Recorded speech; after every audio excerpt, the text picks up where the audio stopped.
फिर बाइक, ये बाइक, फिर बाइक। मैडम आप मेरे साथ आ जाओ, आप आ जाओ, इधर आ जाओ। पहले हम बच्चों को निकालते हैं। यहाँ पे बहुत हालात खराब है इस टाइम, आप देख सकते हो कितनी विंड है यहाँ पे। चलो, पहले बच्चे को बिठाओ, गोदी में।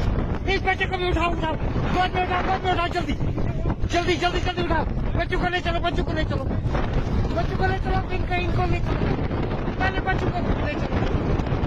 बच्चों को ले चलो, सारे लोग, लड़कों, सब पहले बच्चों को निकालो।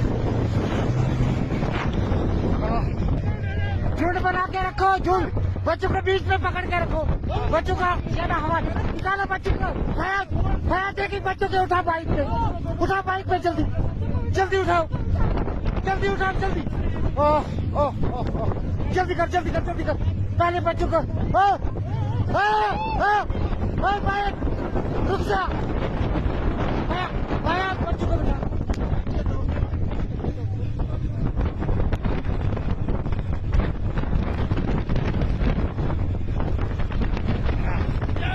ये हमारी बाइक यूनियन की तरफ से इसका रेस्क्यू चल रहा है।